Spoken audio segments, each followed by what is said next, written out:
এটা বিপিএজার ভালো বলতে পারবে, গলফ ফেডারেশন ভালো বলতে পারবে, কিন্তু আমাদের যেহেতু গলফের মাঠগুলো হচ্ছে বিভিন্ন জায়গাতে আছে, ঢাকায়, চিটাগংয়ে, যশোরে, ময়মনসিংহে, রংপুরে, তো প্রত্যেক কোর্সের সাথেই কিন্তু সেখানে সব ক্যাডিরা এবং অন্য যারা খেলার মধ্যে আছে, প্রফেশনাল যারা খেলতে চাচ্ছে, তারা সবাই কিন্তু পার্টিসিপেট করছে। তো সেখান থেকে কিন্তু ট্রেনিং কিন্তু হচ্ছে। তৃণমূল তো সব জায়গাতে গলফের মাঠ নাই, গলফের মাঠ যেখানে আছে সেখানে এই কাজগুলো বেসিক্যালি হয়ে থাকছে। আর সব গল্পের একটাই তাদের মানে আশা যে টুর্নামেন্ট যত বাড়ানো যায়।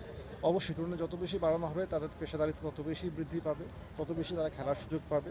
টুর্নামেন্ট বাড়ানোর কোনো বিকল্পই কিন্তু নাই।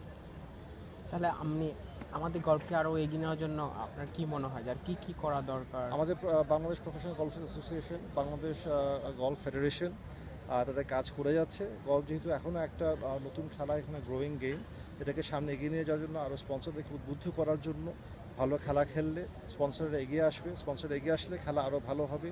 এগুলি হচ্ছে একমাত্র আমাদের কিন্তু কাজ, এবং সেটার সাথে বিভিন্ন ট্রেনিং প্রোগ্রাম নেওয়া আছে গলফ ফেডারেশন কর্তৃক, আমাদের কর্মীদের সব অনেক জায়গাতে, যেখানে ইয়াং অনেক ছেলে এবং মেয়েদেরকে ট্রেনিং দেওয়া হচ্ছে ভবিষ্যতে গলফার হওয়ার জন্য। Thank you. ধন্যবাদ।